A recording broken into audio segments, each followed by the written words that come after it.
just dig deeper instead of just going for the accolade or the achievement or the gold medal or the salary or the promotion, really asking, is this part of your destiny? How does this feel to your body instead of Yeah. being all here in my head with my ego and just all the BS that goes with it?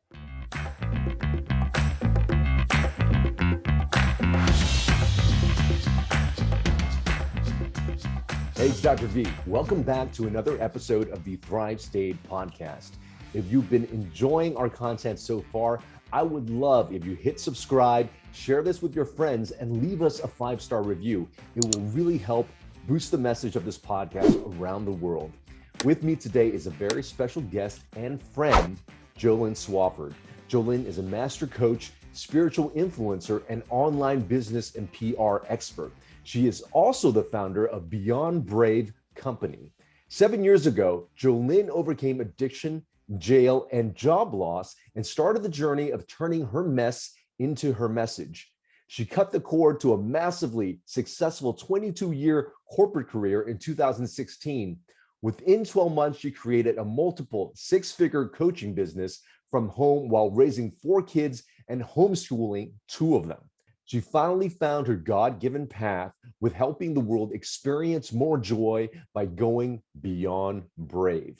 People describe Jolynn as a mixture of Joel Osteen and Tony Robbins wrapped up in a divine feminine package. You're not going to want to miss this episode. Her spiritual gift is seeing the highest potential of you and igniting the light in you. You're going to feel that in this episode today. Ladies and gentlemen, Jolynn Swafford. Jolynn Swafford, welcome to the podcast. I want to just thank you for your time. You are indeed a joyologist. Jolynn has brought so much joy. When I said hi to her before starting on this podcast, I just felt her. And now she is a spiritual influencer, master coach. But this has been an iteration of your life, Jolynn. So I wanted to just kind of take people back. Well, what was childhood like for you? I know you were raised in, with mixed background. I believe your mom was Vietnamese. Mm-hmm. Yes. Yes. So my parents met during the Vietnam War, and my mother was Vietnamese and my dad was an American GI. And so they met there. And so I grew up half Asian, half Vietnamese, and half whatever else Anglo, I guess. And it was really interesting because, in that time there was still some, I was born in 1973. So there was still some negative stigma Yeah. against mixed kids, especially the Vietnamese. There's a lot of ooey Vietnamese feelings about the war, I guess, anti-war sentiment, if you will. Mm-hmm. And so, I felt a lot of that. And so even though I appear probably a little more Caucasian than 50-50, I still went through the bullying and, being teased and the jokes, about being Chinese or people who didn't know anything about the Asian culture, right? And so I experienced a lot of that too. Wow. Yeah. You and I are definitely brothers and sisters. I was born post-war Vietnam in 1978. I was a boat refugee and came over when I was 2. So we share that in common.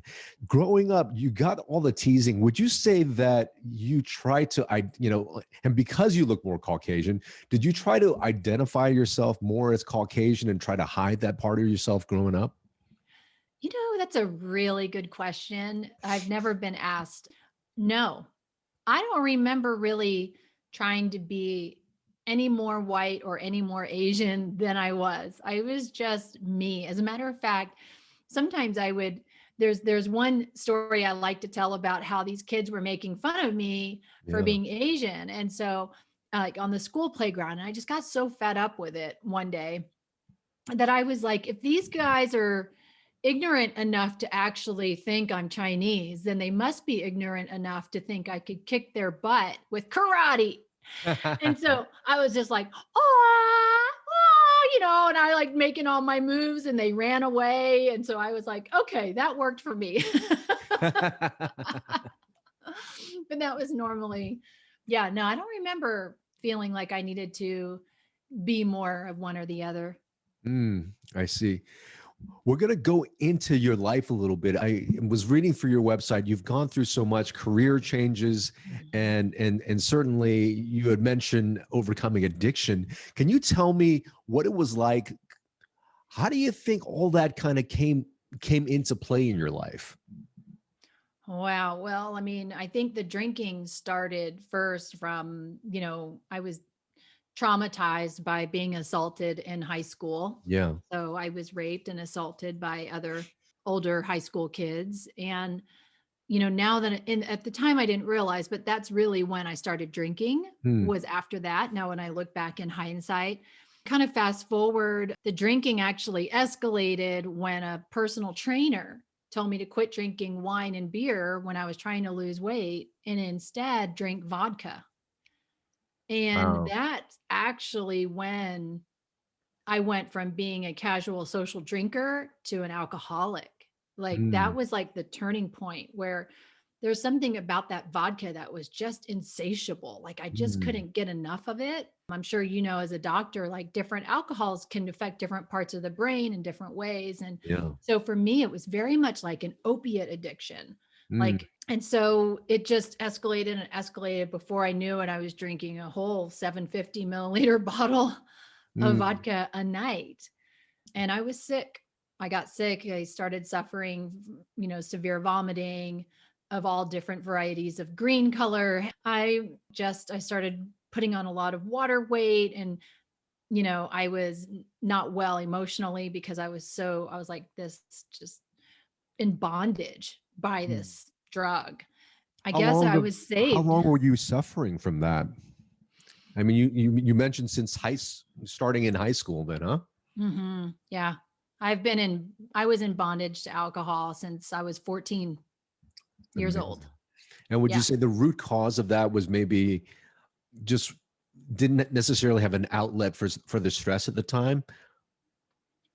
I think it was more trying to cover or numb the emotions of Yeah, that trauma. yeah, And with the work that I've done, fast forward to now, I realize it was really more about like the ridicule. And then I was storing a lot of rage, yeah. really angry about it. But I guess when I was 14, instead of dealing with it, I just compartmentalized it and I packed it away in this box, and it didn't even resurface for a long time. So I think it was just my way of managing that anger inside Mm, of me, and which would make sense, right? Because you yeah. store that anger in your liver. And then so I'm like treating it, I'm like literally anesthetizing my liver is what it was. In hindsight, seeing that.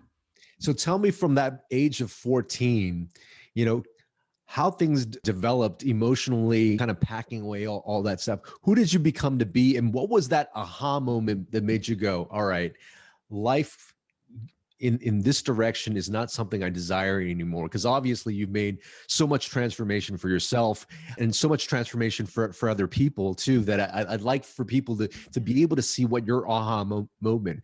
How did you, what was life like prior to that aha moment? Overachieving. Mm, okay. My whole life was being the best piano player, the best dancer, the cheerleading captain, the best in school, getting into the best school, being the top of my class, then being super, I was always known as the person who was going to make it, like who was Yeah. the achiever.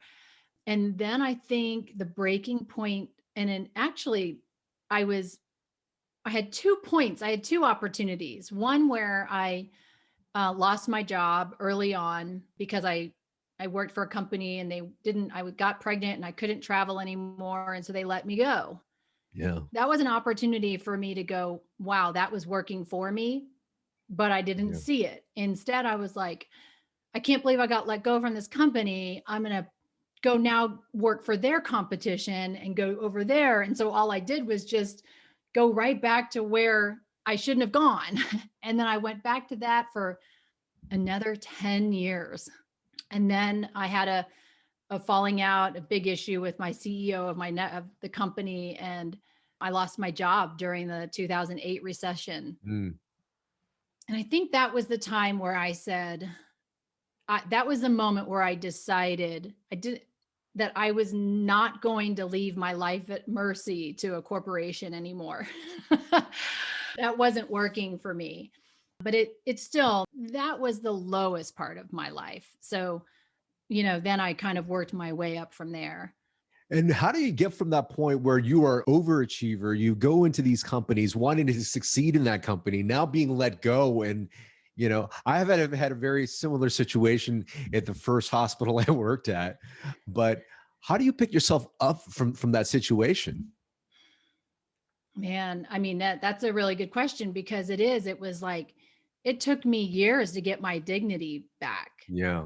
because I ended up bartending, which then didn't go well with my drinking, and I ended up drinking more. Mm. Fast forward, I ended up getting a DWI and I went to jail. It was like, hello, the universe and God was going, hello, get it together. We're here. We have another opportunity. But I kept pushing towards what my ego wanted, Yeah. what I thought was going to make my mom and dad proud, which, by the way, I made up all completely in my head. Yeah. You Don't know, we I all? Yeah, I mean, it's like Yeah. we sit here and we blame our parents for all this stuff, and I'm like, no, I totally fabricated that, Yeah. because closer to the end of their lives, I would have these conversations, and they never implied that. They always wanted the best for me. They always appreciated Yeah. I'm left-handed. I'm a creator. I'm not a accountant, but for some reason I felt like that was the path. So yeah, I mean, it's so many ups and downs. I think what I would encourage your listeners to do is I didn't have the awareness Yeah. to go, wow, that is closing a door. I need to go over here, or maybe just move a few steps to the right or the left and readjust. I just kept banging on the same door. Yeah.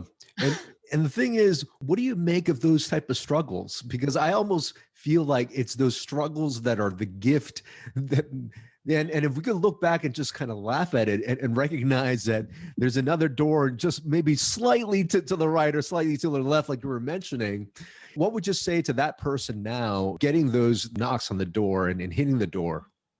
Yeah. I would ask myself better questions. Yeah. Like, I would increase my overall awareness and ask myself, one, the question of, is this the door you really desire? Mm. And if so, or if not, why is that so? And just dig deeper, instead of just going for the accolade or the achievement or the gold medal or the salary or the promotion. Really asking, is this part of your destiny? How does this feel to your body, instead of Yeah. being all here in my head with my ego and just all the BS that goes with it? Just really being in tune. That's been a big difference for me, is now reading my body. Yeah. I know when I'm in the right place. I know when I have resistance. I know when I need to pivot. I know when I need to go to sleep and take a break. I didn't know any of that before. And I think that was what the alcohol was numbing. Yeah. So when I quit drinking, I could feel, I could feel again, interestingly enough. Oh, beautiful. I mean, I know you have gone through, quite a year, 2020, particularly with your parents. How are you in hindsight looking at this situation? I mean, you have so much awareness of life now, and what was the process like while you were going through it? And being of someone that coaches others, how did you coach yourself through the situation? Yeah. Well, I think there's no, I guess, right way to deal with your parents dying. So number Yeah. one, there's nothing that can really prepare you for that moment. Hmm. So one of the things was, I would focus on my faith, and I would focus on surrender, Yeah. faith, and good and gratitude, Yeah.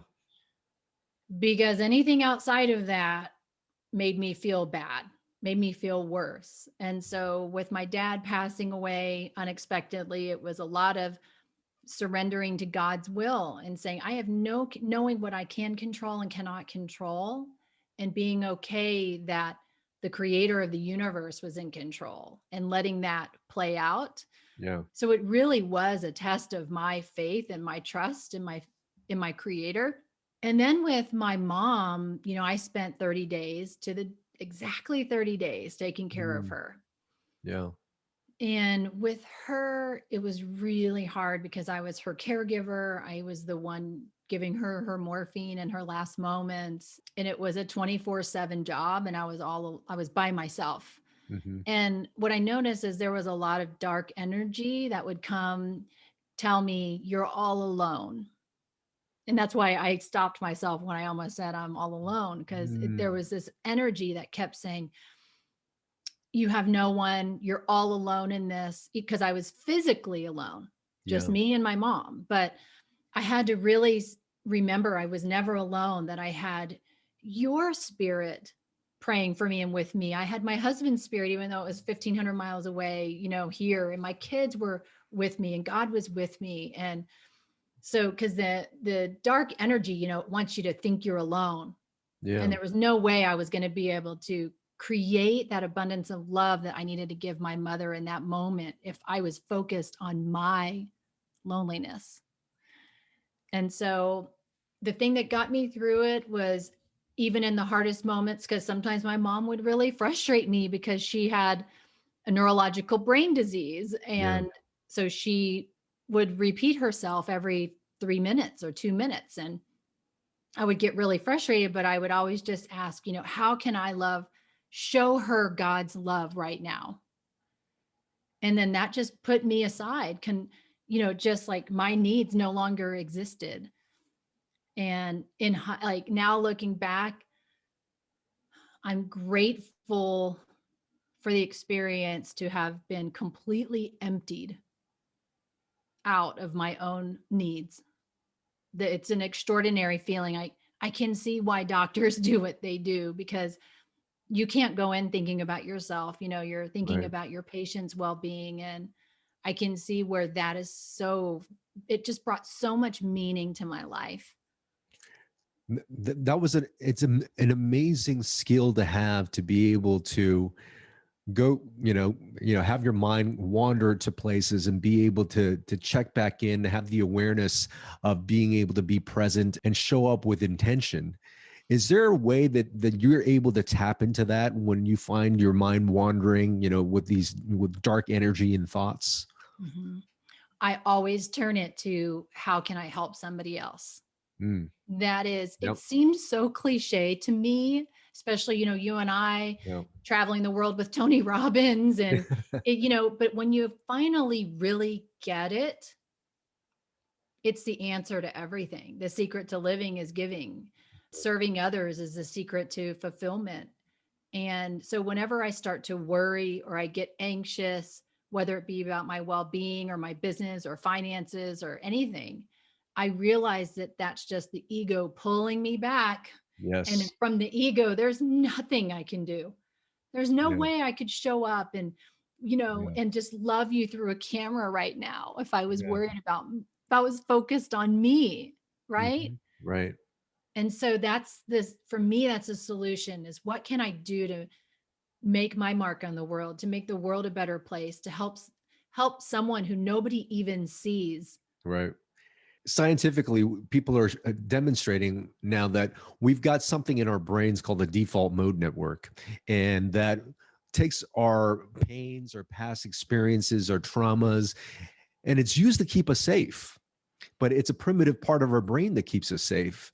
And that also makes up the seat of our ego, which is why if we are stuck in ourselves, if we find ourselves thinking of ourselves, if we could just recognize, okay, biologically something's happening in my brain to make me feel safe, and unless there's a saber-toothed tiger running behind you or you're falling down from a 10-story building, you're actually safe. And if you can start to focus on others, if you focus on serving, you actually tap yourself out of that default mode network, because all those things that keep you feeling stressed, that raises cortisol and epinephrine in your body to just make you feel that way. So having that awareness to give and to serve is a very, very powerful tool. Yeah. And it's not all that's powerful. And that's just what I call going beyond brave. That's that living this courageous love that says, I'm going to go out and I'm going to care about this person or this group of people, even if other people aren't paying attention right now, or even if it costs me something, or even I think sacrifice is really what is a way to demonstrate that kind of love, but then there are other times when I got to suit up for battle, Yeah. where I mean, it's not all just la la la home, Mhm. that's how I would like it to be, but sometimes you do have to put on your armor and you've got to go into battle. And what I tell people is that you don't wear armor on your back. Right. So there's no turning back, there's no running away. You got to keep charging forward with that Amazing. armor.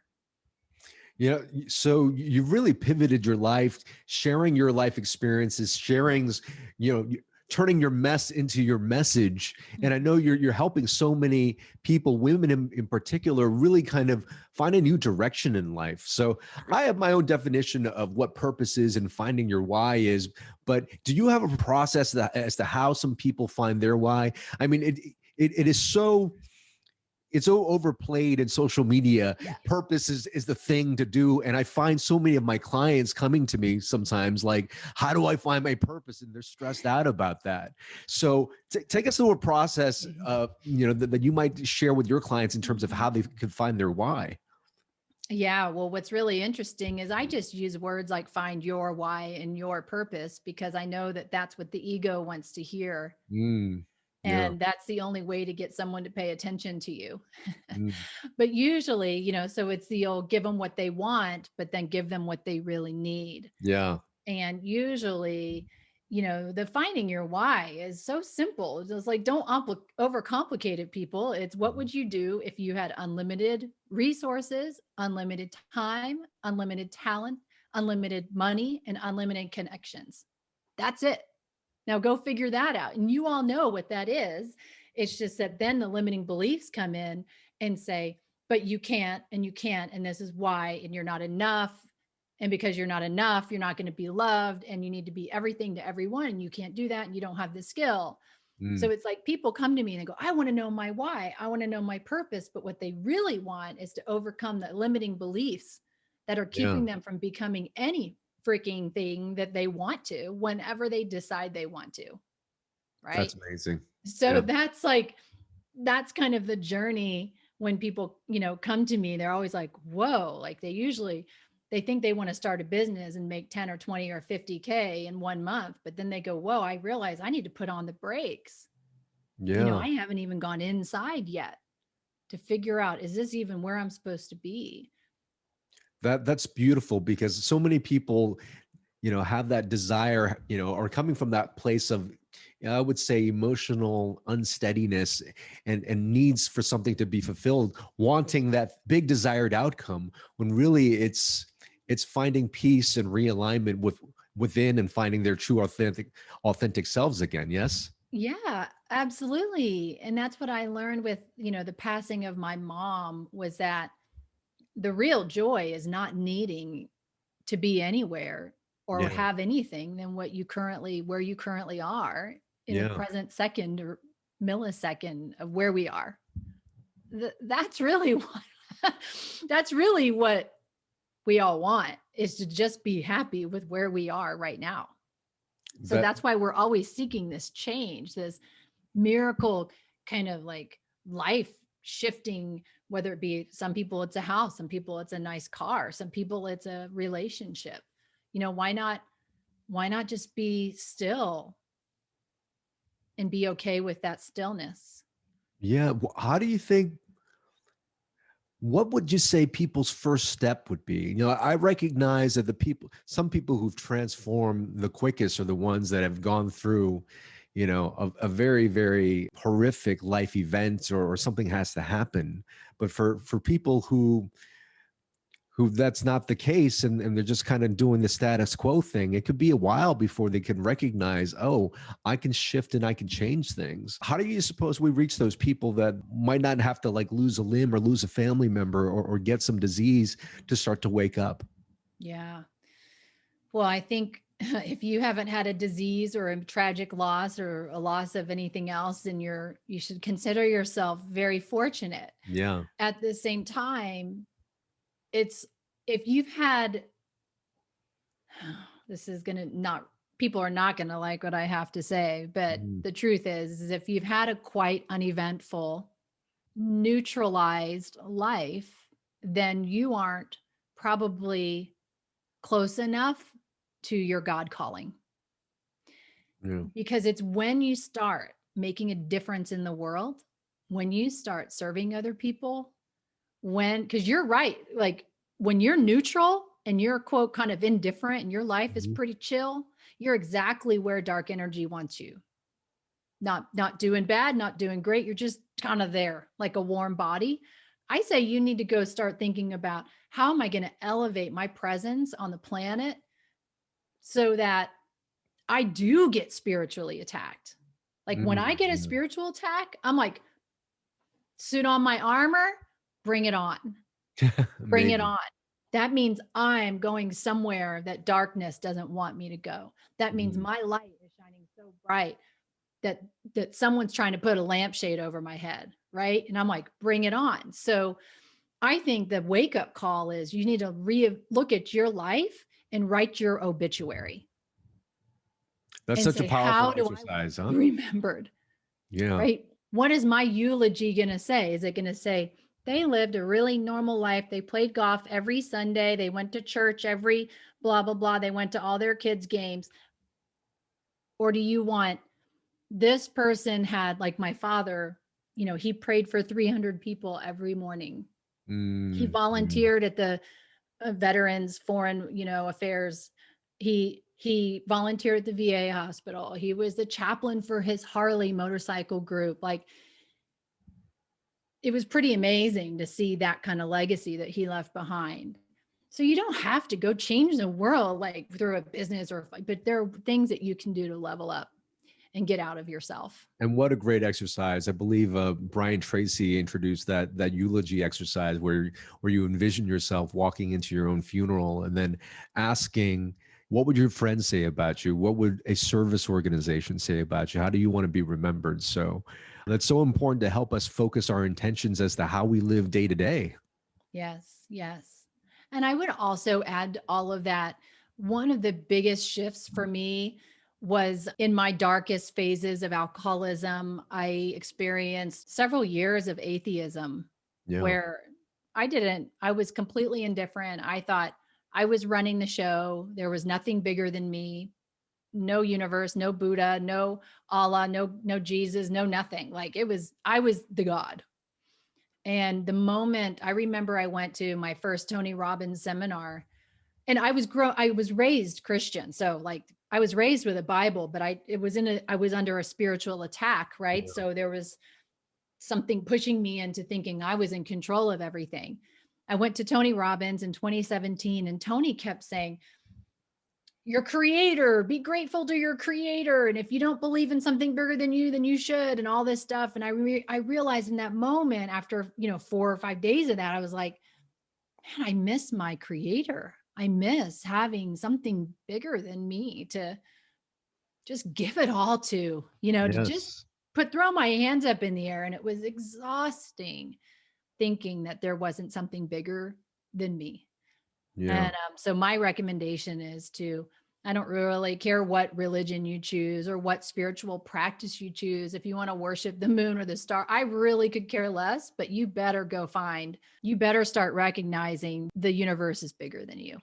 Yeah, what a beautiful, beautiful point. And recognizing that the more you do, it really again goes back to the service thing. You take yourself out of you, recognizing you're a part of something much, much greater and much greater than the universe, and being able to know that you and I are connected and that we're always never alone and it's never just us. Exactly. And that's what I love about going to the beach and the ocean. I'm so Yeah. grateful to get to live in Southern California and I go look out on the ocean. It just reminds me just the infiniteness of the world and the universe and how small I am. Like I have, and it's really a beautiful thing to see all of that and feel the presence of that kind of in nature. That's amazing. I mean, your energy just radiates. I feel joy. I feel genuine gratitude when I speak with you. And so I know you help a lot of people, but would you say that there's a particular type of person who should come to you? How do people like know what your services are for them? What's the best person to come to you?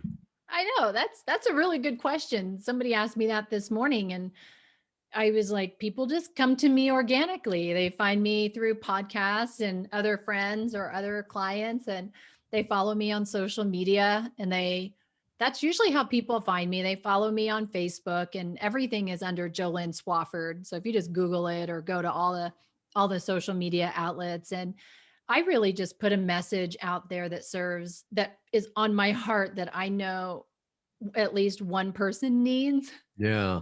multiple times a day. And sometimes it's just that one person goes, "Oh my, you were talking to me." And I'm like, "I know, because I was feeling you somewhere. I just didn't know who you were." And then Yeah. eventually they end up becoming clients, or they take one of my programs, or they do one-on-one coaching. So it's really awesome that way. I don't have to do a lot, but I guess the ideal, I don't know if I mean, I do have kind of an ideal or a Do you person that work with usually men at comes all? to me. Typically, I don't know, it's like half men, half women, Oh, honestly. wow. Like, Okay. Amazing. I know I can color everything pink. My desk is pink, everything's pink. I love the color pink. My website's pink, and guys still come to me. And I think it's the polarity they like Yeah. to, but mostly people come to me because they are ready to experience, to transcend. Yes. And, sometimes you need that spiritual guide. You need that person who's been in the dumps and has gone ahead of you in the journey and found in this journey towards enlightenment, and been through every level and then fell back and then came back up again. So people usually are drawn to me because they are like, "Wow, she was raped, she's better now. She was an alcoholic, she's better now. She was divorced, she's better now. She was fired during a layoff and 2 years unemployed and bartending, she's better now. Her parents died, Yes. she's better now." Right? I mean, she's better. Like, she's been to jail, she's better now. It's like I'm like a rubber band. Boom, like I just snap right back. And so that kind of, they want that resilience, that Yeah. to see that journey. And then other people are just drawn by my success in business. Yeah. I have built somewhat of a celebrity brand for myself completely organically, just by just being empathetic, Yeah. loving people. So they're like, "How do you do that? I want to learn how to do that too. And oh, by the way, I can teach you how to make a lot of money." That's usually my last value proposition, but that happens eventually. When you're in this elevated state of consciousness, Yeah. money is like just a reward for the beauty you're spreading in the world. That's how I see it. Well, what a treat that you provide so much value, particularly in human resilience, to let people know that no matter, whatever the struggle, the circumstances, that's really their gift to be able to bounce right back. And you are a living testament. And thank you for the work you do for helping people get there. And so my last question to you is this, living the life that you've had, if you were to look back, what would you say was your best medicine? Oh, Jesus. Hands down. That's my non-negotiable on a daily basis, knowing that I was imperfectly made but wonderfully loved unconditionally, knowing that God and that I'm approved every single day. I don't need anybody else's approval. Brings me, and just knowing that God has a plan. So if it's even in your trials, that you can count it all as joy. And without my faith, my hours of Bible, being in the word and worship music and just constantly connecting with my creator, I wouldn't have that. I wouldn't be where I am. There's no way. Thank you for sharing your medicine. Yeah, you're welcome. My pleasure. Thank you for joining me on this episode. If you received value, I truly, truly appreciate it. If you could leave a 5-star review, it will help the show grow. And I'd love to connect with you. You can follow me on Instagram, Facebook, and YouTube at KienVuMD. If you haven't already, pick up a copy of my book, Thrive State, at thrivestatebook.com. And remember, you are your best medicine.